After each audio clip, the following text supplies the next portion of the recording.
Hey everybody, it's been a long time since I've done any videos, but I've decided to start a couple of new things, and a few things that I wanted to do I thought would actually make for some interesting video.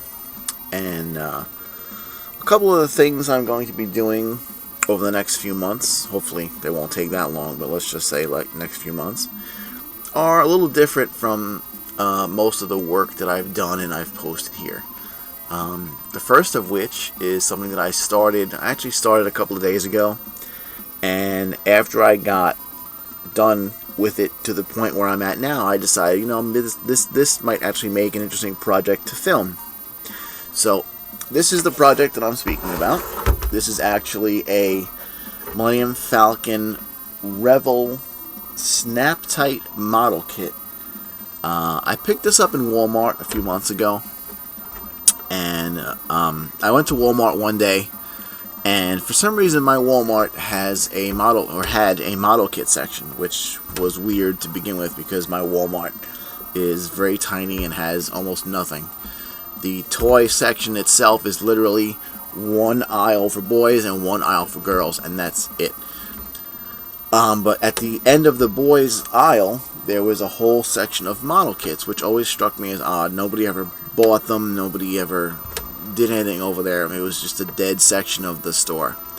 And a couple of weeks ago, I went in there, and all the model kits were clearance. They were all marked from $20 to $25 to $2. Most of them were $2. A couple were $3. This particular model kit, I have the box, but I don't know if I can actually get it on camera. This particular model kit was actually originally, yeah, it's not gonna go. I don't know if I can even get that price tag in there. There you go. Okay, it's upside down, but hopefully you can see that. It was originally $59.97, and it was on clearance for $5. So I decided, what the heck? I'm gonna buy it. Now, in the past, I've bought model kits just to take them apart and put the parts in my bits bins and my parts bins, use them for Greeblies, and I thought that something like the Millenium Falcon might have some interesting bits, and it does. I mean, these bits here are all separate. Not separate, I mean, they're panels, you know, like this is a whole big panel here.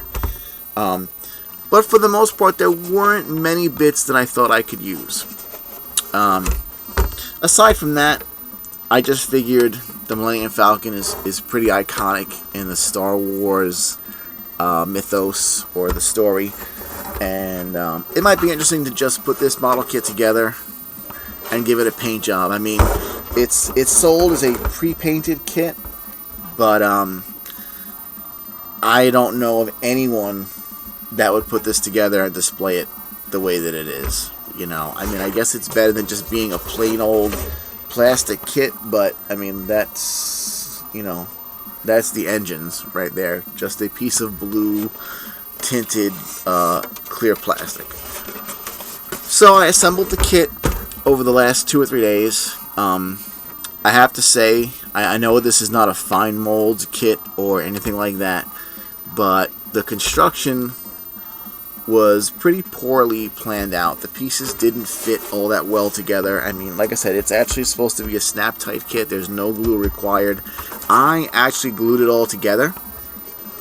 And I did that because a lot of the pieces, like these pieces that go inside here, they didn't snap in properly. I had to trim off some of the tabs. I had to trim off some of the material. And the only way to get them to stay in place was to glue them, you know. If you look at the kit, there's a lot of really nasty seams. And again, you know, I understand that it's not a high-end kit, although $60 for a model kit is not exactly cheap either. I mean, granted, I paid $5 for it, but I think if I bought this kit for $60, I'd be a little angry at the way it went together. So there's a lot of places where there's some really nasty seams that I'm not 110% sure I want to go through and correct them all. Although I did like a test, so to speak. If you look here, you know, there was a really nasty seam that ran across the cockpit here, because the cockpit, the top went on. It actually went together in 3 pieces. You know, this piece here is part of the top shell of the Falcon, and then this piece was a separate piece, and then the actual cockpit cover is another separate piece. As you can see, there's a huge seam right here. But there was a huge seam that ran across here, which I decided to fill in and sand it, and, you know, I gave it a quick coat of primer, and then sanded it some more and put a little bit more filler in there, some more putty in there, and then sanded it some more and primed it again, and etc, etc, etc. And I mean, it looks so much nicer now that it's all nice and smooth. So, you know, that, I mean, again, you know, you look at this here, and you can just see all these nasty seams, this big seam line across here, you know, and in here there's all these seams, all these gaps. It would probably take me hours and hours to fill in all these seams with green stuff or some kind of putty or something like that. And like I said, I'm not really sure I really want to do that. Although, as I had mentioned, you know, after looking at the way this cockpit area came out after I filled it and sanded it, and it looks so much nicer that way, I may end up filling all the seams in and puttying it and sanding it smooth.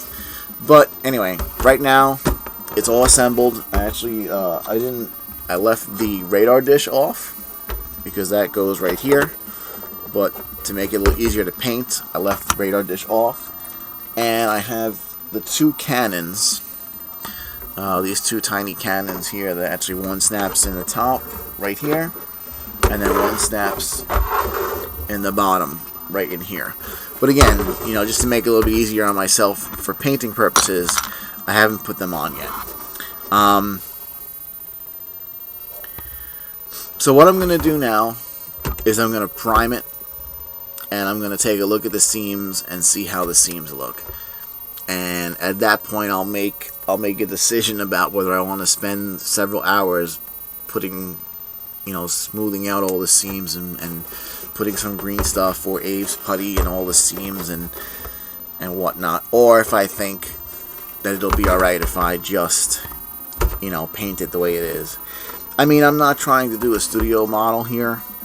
I'm sure that, you know, if I looked at pictures of the Falcon, that all of this detail, while the detail is really nice, I'm sure it's completely inaccurate. I'm sure that, you know, this wasn't really, you know, I'm sure that if I looked at studio models, I'm sure all the details here, they look really nice. And on a model kit that's just going to, you know, either be sat on top of a flying base of some kind, or maybe suspended from the ceiling in my workshop, it'll be fine.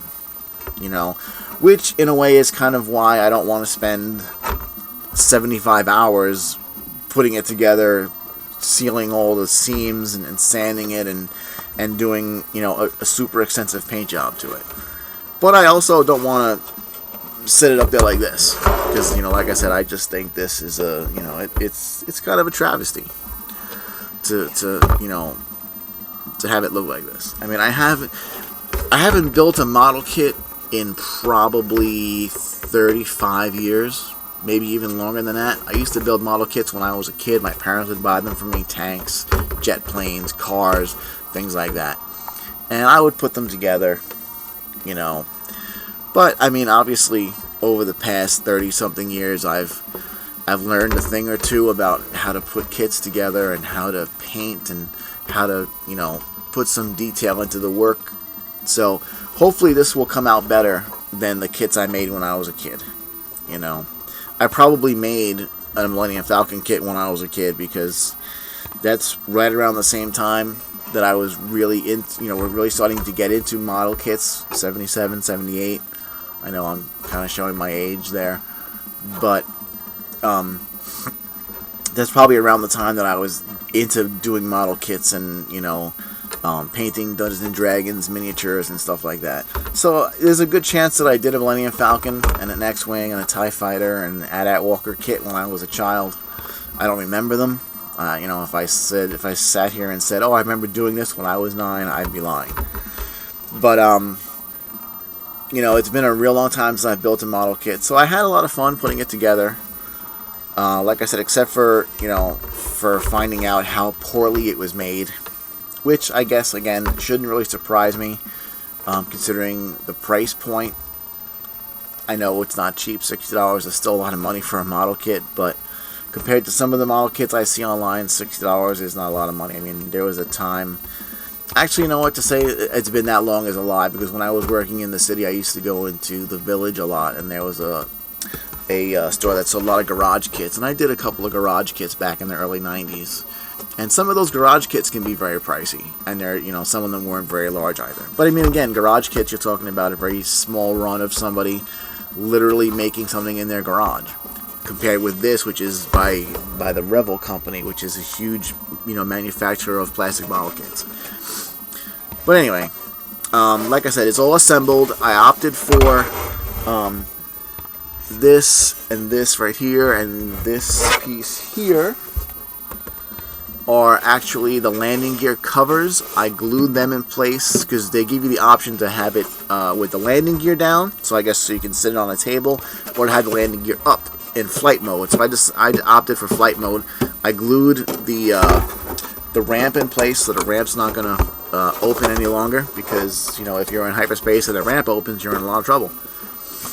And that's it. Like I said, I'm gonna give this a quick spray prime with my airbrush, and then I'm gonna take a look at it and just kind of get a feel for it and see how it looks, see how some of the seams look, and then decide if I'm gonna, you know, if I'm gonna do the seam work. I know myself, from a personal standpoint, if I decide to do the seam work, I'm gonna have to do all the seam work. I'm not gonna be able to just do a little bit of it here and there. It's gonna be all or nothing.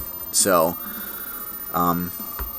we'll see what happens after it's primed, and you know, I'll shoot the next part of the video after it's primed and give my thoughts on it at that point.